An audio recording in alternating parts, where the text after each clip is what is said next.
चलो तो डाउट जो लोग हैं लिंक भेज देता हूँ ग्रुप में। सर डाउट था। हम्म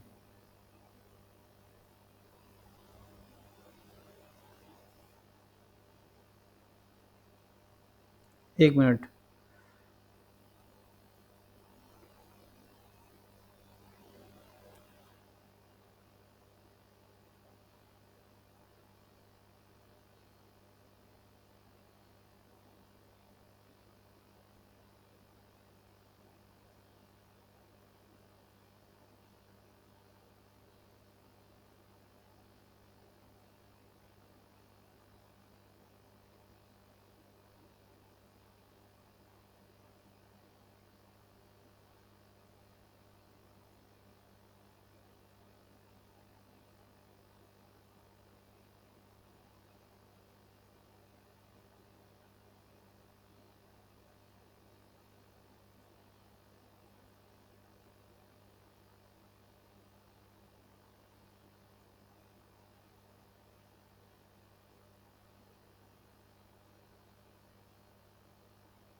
बोलिए तन्मय, क्या पूछ रहे हैं आप?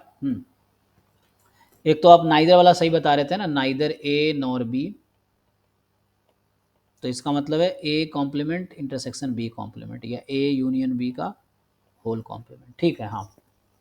अगला क्या पूछ रहे थे आप?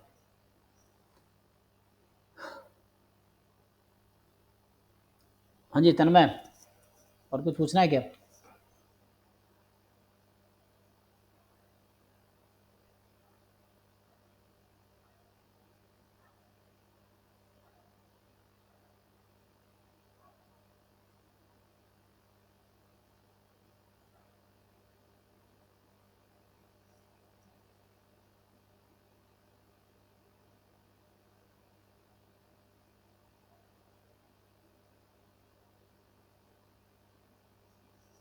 अरे तन्मय, आवाज़ नहीं आ रही तुम्हारी, क्या पूछ रहे थे?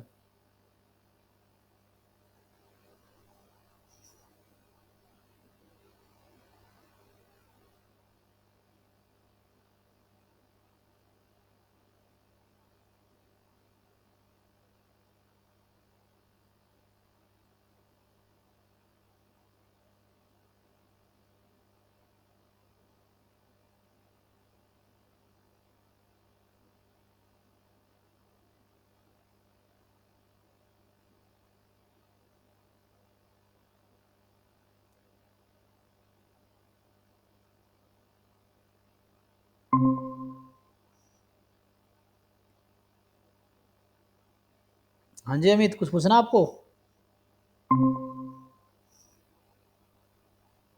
नहीं। अच्छा ठीक है, देखते हैं। सर एक्चुअली मोबाइल हैंग कर रहा है। Okay.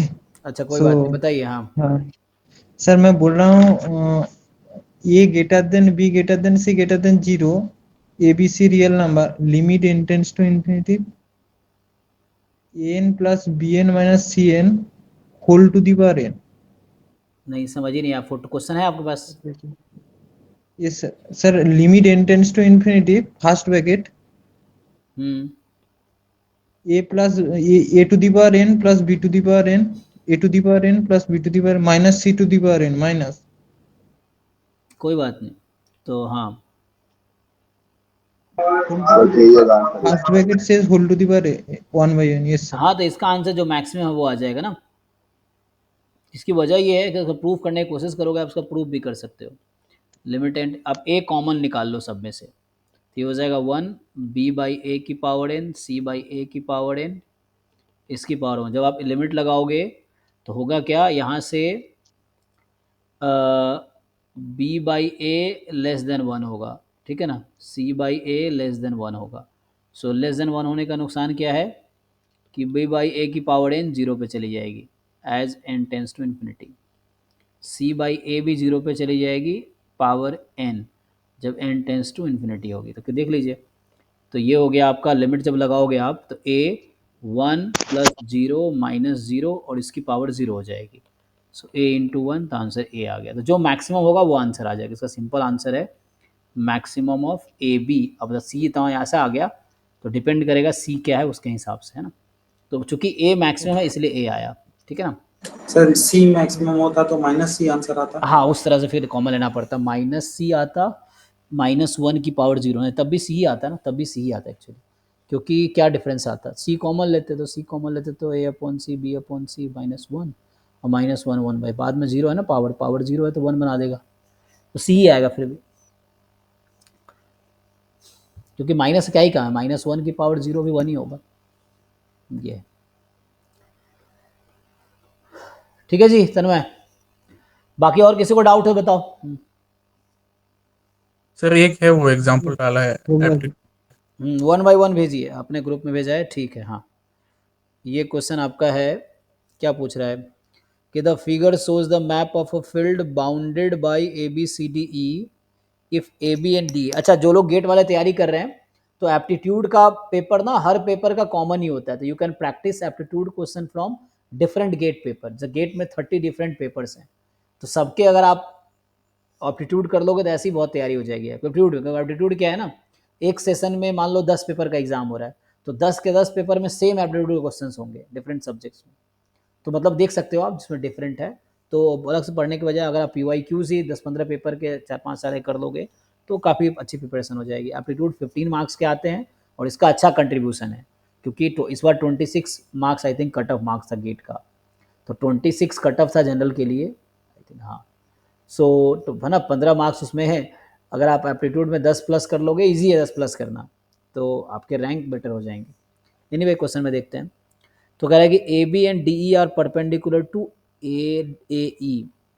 So a b perpendicular है ए ई के, और डी ई जो है वो परपेंडिकुलर है ए ई के, ठीक है ना। सो ए बी ए ई के परपेंडिकुलर है, डी ई ए ई के परपेंडिकुलर है। तो parameter of the field is, चलिए मैं ग्राफ बना देता हूँ।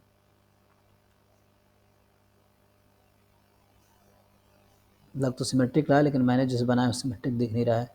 तो इस तरह से है ना ये, तो ये 15 है, और इधर भी 15 है, इधर भी 15 है, ये 30 डिग्री है, ये वाला भी आपका 30 डिग्री है, ठीक है ना। और पॉइंट क्या क्या है, ए बी सी डी ई, और कुछ इन्फॉर्मेशन है। सो अब आपसे पूछ रहा है कि ए बी परपेंडिकुलर है ए ई के, और डी ई परपेंडिकुलर है ए ई के।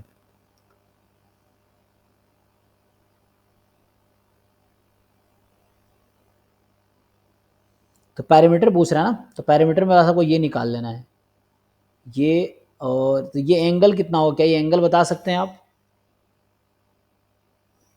अगर मैं इसको ज्वाइन कर दूं तो क्या नहीं आ जाएगा, बताइए ये एंगल कितना है, 60 डिग्री, ये एंगल कितना है,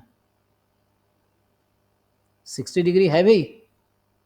हाँ हाँ ये 60 है, तो ये एंगल 60 डिग्री आ गया। अब आ गया तो बताओ क्या ये साइड निकाल सकते हैं हम लोग, यही मेन चैलेंज तो यही है। सो BC का लेंथ क्या होगा, तो 60 60 60 का मतलब क्या हो गया, what can you say about triangle BCD। हाँ जी पृथ्वी, आपको डाउट है ना ये। So yes if sir all yes three angles are equal then all three sides are also equal, ठीक है, मतलब इक्वलेटरल ट्रायंगल हो गया ना ये तो। yes yes तो मतलब BC का लेंथ कितना हो गया, और DC का लेंथ कितना हो गया, CD का लेंथ कितना हो गया। B से what is length of AE, AE का लेंथ कितना है। BD का इक्वल टू ना स्क्वायर है 15 आ जाएगा। हाँ, सो ये 15, ये 15 हो गया ना, ये भी तो 15 हाँ होगा। हाँ सो अब आप बताओ पैरामीटर क्या होगी, क्वेश्चन ये था व्हाट इज द पैरामीटर। तो पैरामीटर ये ऐड करके बताओ कितना आंसर आएगा। सो 15 इंटू 5 नहीं हो गया, 1 2 3 4 5 आया ना, देखो। एक मिनट और। मतलब AB plus BC plus CD plus DE, AB BC CD DE AE ना, एक और रह गया प्लस ए ई, यही तो है पैरामीटर इसका।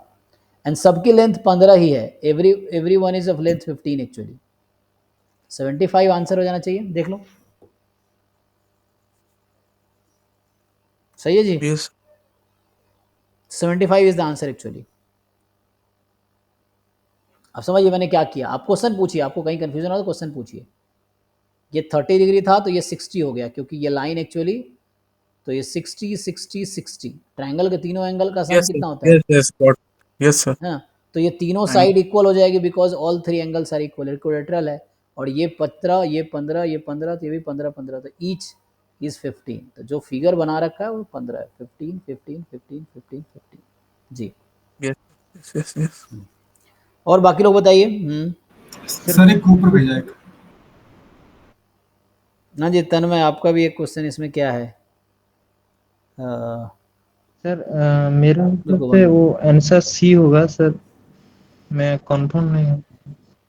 आई कोई 2x2 की आइडेंटिटी मैट्रिक्स है, बी कोई मैट्रिक्स है, then which is the following is true. ये कह रहा है कि पहला ऑप्शन ये है। सर इन्वर्टिबल मैट्रिक्स का मतलब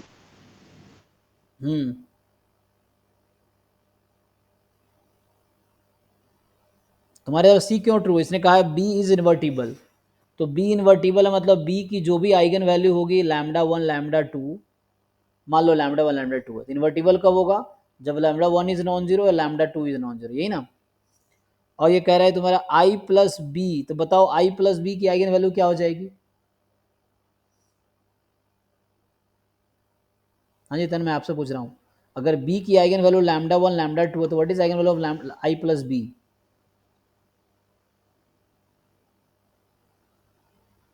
ये तो पता होना चाहिए ना, i की आइगन वैल्यू आई क्या प्लस लैम्डा वन आई प्लस नहीं नहीं, i इज आइडेंटिटी मैट्रिक्स और आइगन वैल्यू नंबर होता है।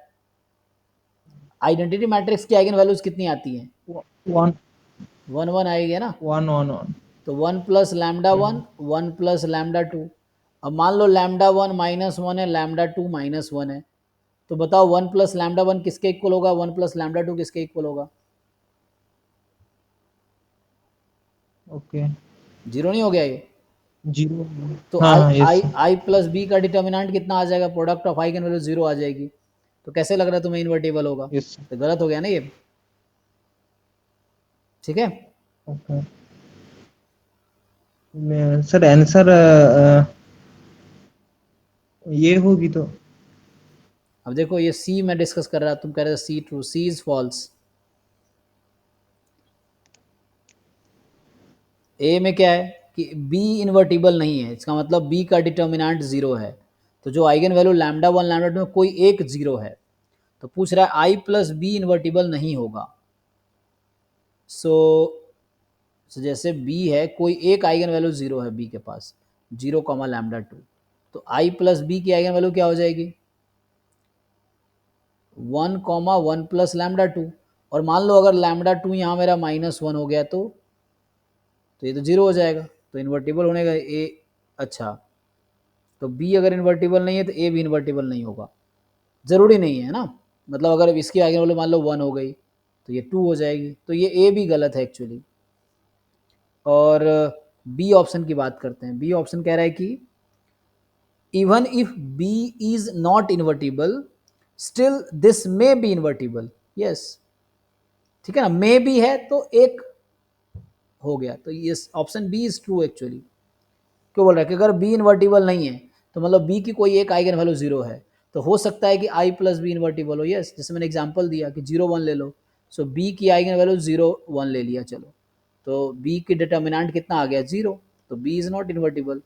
अब मैं आई प्लस बी की बात करूंगा तो ये आ जाएगा 1 2, सो आई प्लस बी का डिटर्मिनेंट नॉन जीरो है। क्यों? Product of eigen value determinant. So इसका मतलब है कि I plus B is invertible.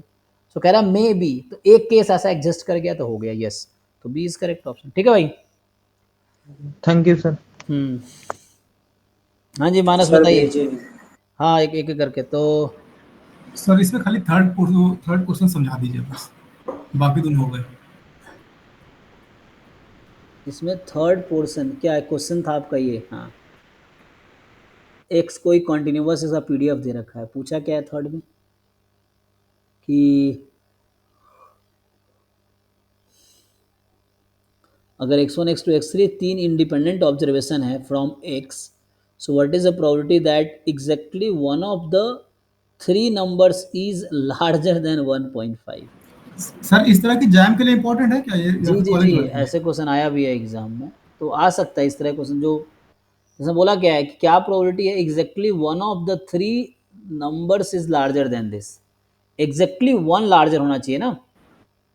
तो मेरे भाई ऐसा करो, x1 इज लार्जर देन 1.5 और x2 less than equal to 1.5, x3 less than equal to 1.5।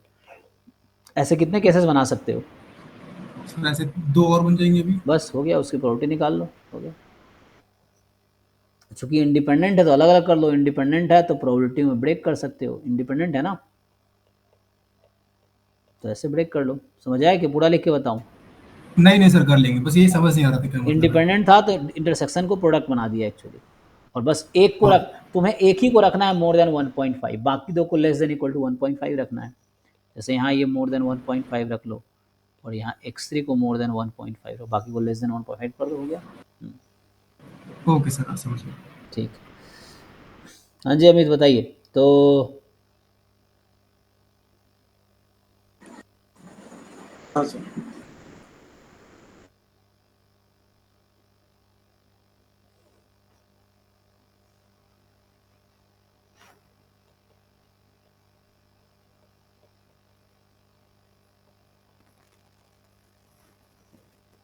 इसमें क्या करना है? सर इसको मतलब कैसे कैसे इंटीग्रेट कर सकते हैं, क्या क्या तरीका हो सकता है? क्या क्या नहीं, एक ढूंढ लो काफ़ी है, क्या क्या का पता नहीं। तो ठीक है ना, हम एग्जाम में एक आंसर लो, बीटा 9,9 निकाल पाएंगे ये? Yes sir. कर लीजिए, हो गया। सर दूसरा क्वेश्चन में वो जो है ना, जो दूसरा फोटो भेजे हैं उसमें सेकंड टर्म सर कैसे आया, बस वो बता दीजिए। वेरिएंस वाई में जो डबल सिग्मा वाला टर्म है उसको कैसे आया वो? अरे भाई तो वाई ऊपर डिफाइन कर रखा होगा ना क्वेश्चन में, मतलब समेशन खोल के बताऊं, दो समेशन है, कौन सा वाला, पहला वाला समेशन, दूसरा वाला समेशन? सर एक्सपेक्टेशन जो लिखा है ना, सिग्मा ए आई इंटू एक्स आई माइनस म्यू आई होल स्क्वायर, हाँ उसी को नीचे दो टर्म में ओपन किया है, तो वो उसी को नीचे दो टर्म में ओपन किया है उसका एक्सपेक्टेशन को। तो वो दूसरा वाला जो टर्म लिखा है sigma of sigma I less than J, वो वाला टर्म नहीं समझ में आया। पूरा फोटो भेज देते हैं आप।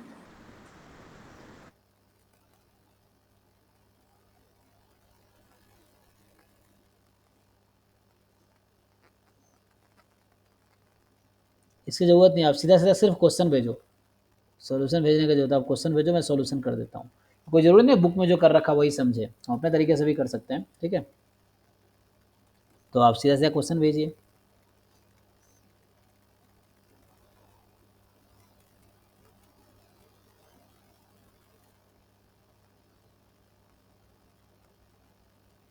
अरे भाई ये तो फॉर्मूला होता है, वेरिएंस का फॉर्मूला पता है आपको? वेरिएंस ऑफ एक्स का क्या फॉर्मूला है,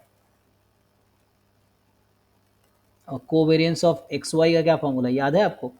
फॉर्मूला क्या, डेफिनेशन क्या है? ये तो एक्सपेक्टेशन है एक्स माइनस म्यू का होल स्क्वायर, और ये है expectation x minus, expectation of x minus mu x into y minus mu y. तो इसी को दूसरे तरीके से आप ऐसा भी लिख सकते हैं, वही तो यूज़ किया होगा इसमें। आप ये सबसे बॉटम वाले समेशन की बात कर रहे हैं, बीच वाला जो समेशन है पहले वाला? सर वो जो उसको एक्सपेक्टेशन को ओपन किया है ना, स्क्वायर को एक्सपेक्टेशन ऑफ जो टर्म स्क्वायर है उसको नीचे जो लिखा है दो टर्म में, वही नहीं समझ में आया। अरे भाई तो आपको बेसिक आपको क्लियर है, मुझे बताइए what is formula of variance of x1 plus x2, ये क्या होता है? ऑफ x1 प्लस x2, तो वेरिएंस ऑफ x1 ये हो जाएगा, इसमें कोवेरिएंस आएगा, variance of x1 plus variance of x2 plus covariance of x1 x2। तो वही तो किया उसने वहाँ पे। अगर मैं आपसे पूछता हूँ variance of summation x i i from 1 to n, तो क्या होगा ये? Variance of x1 plus variance of x2 up to n plus covariance of x1 x2 x2 x3 ऐसे करके सारा टर्म को, मतलब nc2 टर्म आएगा।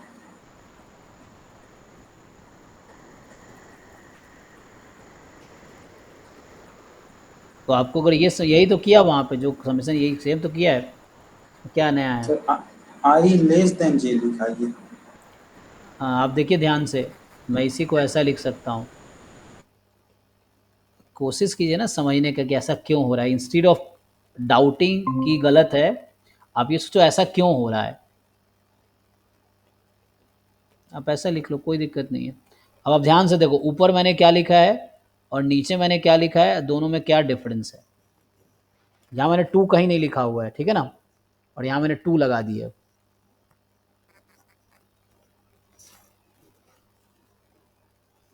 तो यहाँ x1 x2 और x2 x1 अलग अलग है, यहाँ सिर्फ x1 x2 आएगा, तो उसके बदले 2 आया है।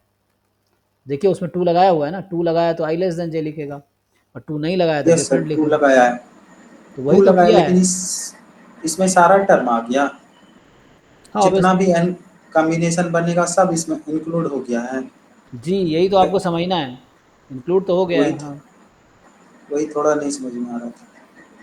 देखिए इसको जैसे खोला हमने, सेम ये है, यही तो वहाँ भी हुआ है, बस डिफरेंस ये है, वहाँ ए आई आ गया बाहर, तो आप ए आई लगा दीजिए, तो फॉर्मूला है जस्ट ये। तो आप इसी में आप ए आई लगा लीजिए, इसी फॉर्मूले को खोल के आप वेरिएंस ऑफ, आप ये लिख लीजिए समेसन ए आई एक्स आई क्या होगा, इसमें क्या ही नया हो जाएगा। तो इसमें बस यही आ जाएगा, summation I from 1 to n A I square variance of X I plus 2 time double summation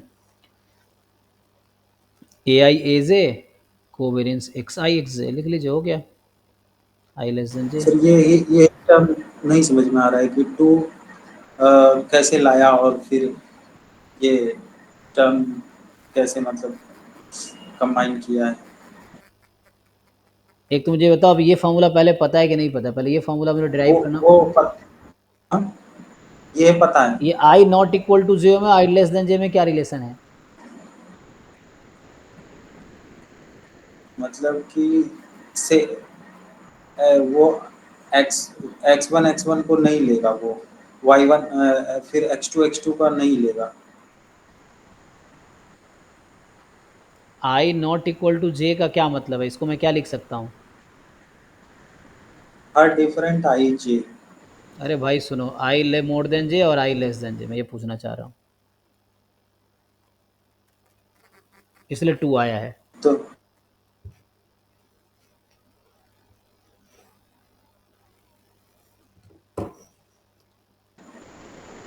एक टर्म तो कम हो रहा है ना, कहाँ, कौन सा टर्म कम हो रहा है? आई इक्वल टू जे वाला। तो आई इक्वल टू जे कहाँ पे, यहाँ पे है? अरे भाई तो वो यहाँ आ गया ना। आपको एक्चुअली बेसिक्स मुझे लग रहा है आपका वीक है। वेरिएंस ऑफ, मुझे बताओ हाँ कोवेरिएंस ऑफ। सर समझ गए, वो डिफरेंट टर्म होना चाहिए कोवेरिएंस जब ले रहे हैं तो, लेकिन वो दोनों को कंबाइन करके कैसे सिग्मा में सारा टर्म आ रहा है वो थोड़ा अरे समझिए। What is the covariance of X I X I? हाँ, एक्सपेक्टेशन ऑफ कोवेरिएंस, ये तो वेरिएंस हो जाता है। अरे भाई तो समझ क्या नहीं आ रहा मुझे, ये समझ नहीं, आपको समझ क्या नहीं आ रहा। मान लो x1 से लेके xn तक, इसका क्या होगा, खोल के क्या होगा, खोलो इसको आप।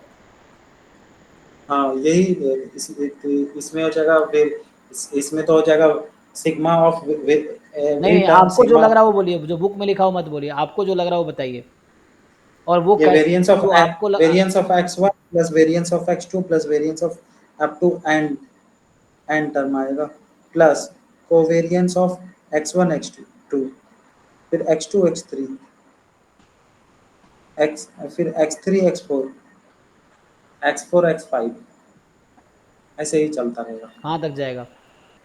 अ, इसमें sir total NC2 minus n term आएगा।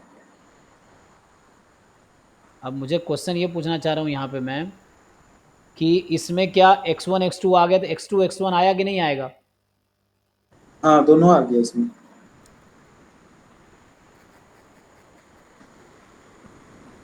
इसको मैं एक साथ लिख के क्या लिख सकता हूँ? Sigma variance of i from 1 to n। और इन सबको मिला के मैं क्या लिख सकता हूँ?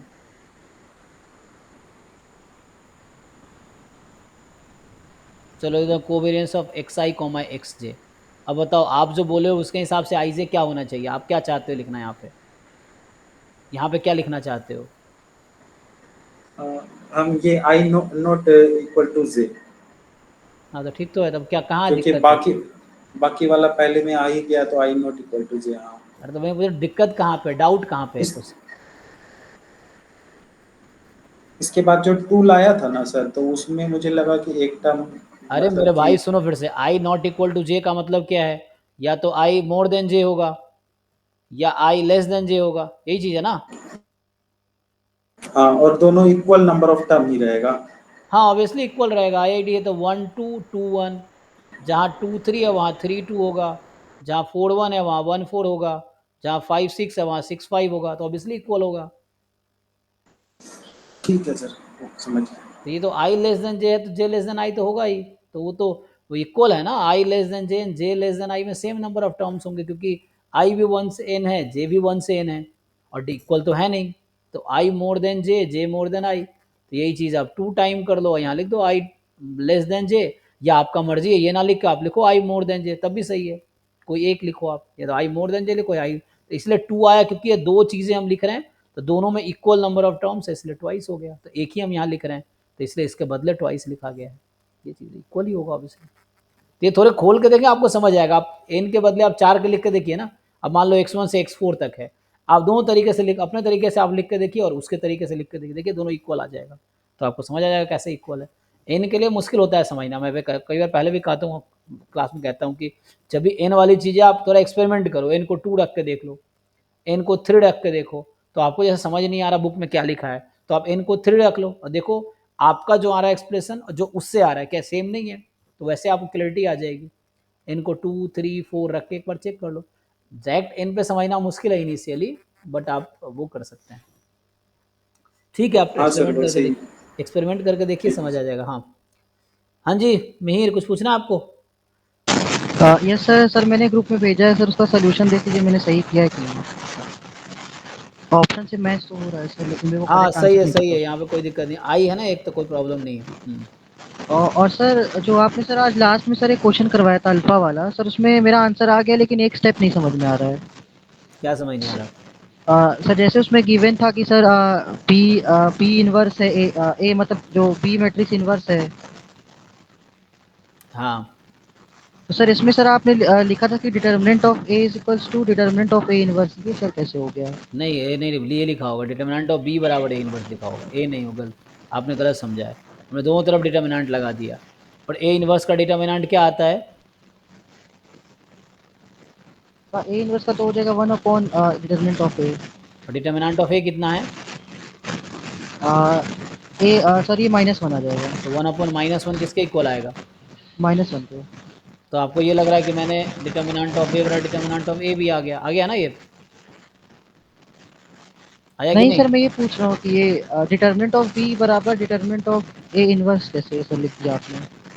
क्योंकि बी और ए इक्वल है ना, दोनों तरफ डिटर्मिनेंट लगा दिया।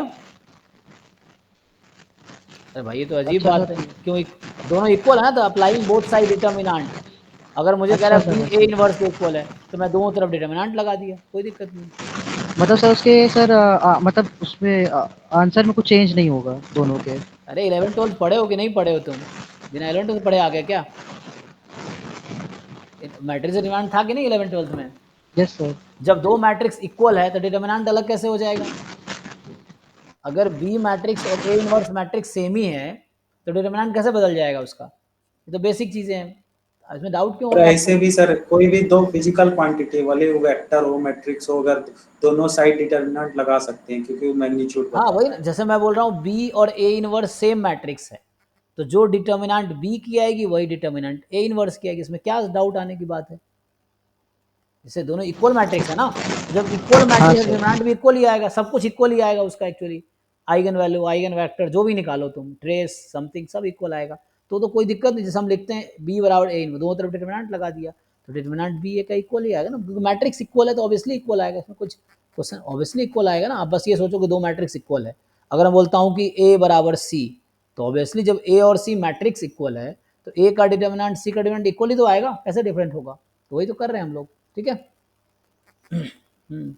और सर ये डिटर्मिनेंट ऑफ नहीं sir, A inverse is equals to 1 upon determinant of A लिखते हैं हम लोग, तो सर हाँ फिर तो सर इसमें ये ए और determinant of A inverse equals to 1 upon determinant of A कैसे हो गया? ये भी आज क्लास में प्रूव किया है। तुम सो रहे थे क्या क्लास में? आज ढंग से पढ़े हो notes? A into A inverse किसके इक्वल आता है? सर ये तो सर एक आई क्या आता है? लगाओ दोनों तरफ determinant, A into A inverse बराबर डिटर्मिनेंट ऑफ आई। आई का डिटर्मिनेंट कितना आता है? आई का सर 1 आएगा। 1 आएगा। अब डिटर्मिनेंट की एक प्रॉपर्टी मैंने लिखाई थी, तुम्हें अगर याद हो आज के क्लास में अगर थे तुम, तो डिटर्मिनेंट ए इंटू, ये लिखाया था क्लास में, एक एक लाइन पढ़ो यस समझ सर। आएगी। तो इसको ब्रेक करो, डिटर्मिनेंट ए बराबर डिटर्मिनेंट ए इनवर्स, तो बताओ डिटर्मिनेंट ए इनवर्स किसके इक्वल आएगा? यस सर, हो गया सर। है ना। ये मैंने क्लास में प्रूव भी किया, तुम चेक करो जाके, वहाँ पे मैंने प्रूव किया ये चीज़।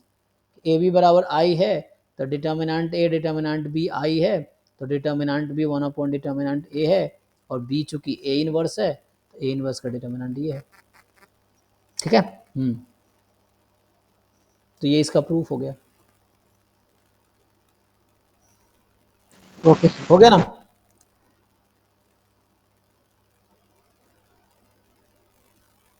हाँ जी, और कुछ पूछना है क्या आपको? हो गया आपका? हो गया ना? ये सर लास्ट लास्ट वाला एक क्वेश्चन बताइए क्या है? वो सर निकालना था उसमें पीडीएफ नॉर्मल का।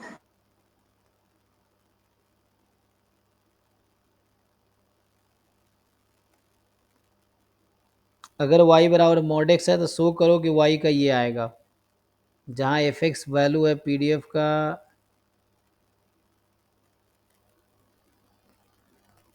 where x is the non redundant variable। पूछना क्या, क्वेश्चन क्या है ये बताओ, इसमें पूछना क्या चाह रहा है? आपको समझ आ रहा है कुछ? यस सर, समझ इस में आ रहा क्वेश्चन है। में क्या पूछ रहा है बताइए, क्वेश्चन में सीधा सीधा लैंग्वेज में बताइए, आसान भाषा में।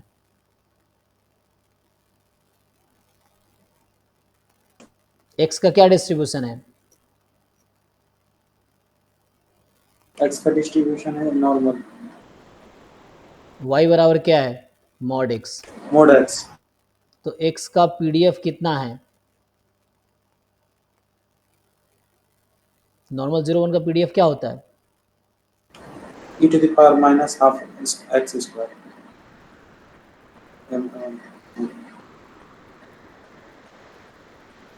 अब y बराबर मॉड x है, तो मॉड x का पीडीएफ यही पूछना ना, y का पीडीएफ क्या है? तो आप निकालिए, इसमें क्यों ट्राई नहीं करते आप? सीडीएफ अप्रोच लगाइए इसमें। अब ट्राई किया आपने या ऐसे क्वेश्चन देख के भेज दिया आपने सीधा? तो ऐसे भेजो मैं, पर दिमाग आपका कभी डेवलप ही नहीं होगा। ट्राई अब क्या आपने कोशिश किया इसको?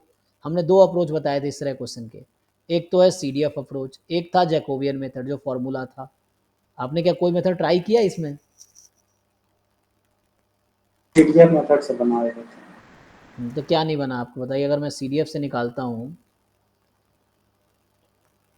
इसमें क्या नहीं बना आपसे? y less than equal to y, mod x less than equal to y, तो x की वैल्यू माइनस वाई से y है, और यस सर। यहाँ से c d f of x at y minus c d f of x at minus y, ऐसा formula पढ़ा था ना आपने ये? Yes sir. अब आप बताइए, आपको पीडीएफ चाहिए ना, तो आप इसको डिफरेंशिएट कर लीजिए। सी डी एफ का डेरिवेटिव पीडीएफ होता है, यस सर। और ये सी डी एफ का डेरिवेटिव वाई के रेस्पेक्ट में डिफरेंशिएट कर रहे हैं, और ये f x at minus y का डेरिवेटिव, यही आ गया ना, ये प्रूफ करना था कि आ गया, क्या ही था इसमें।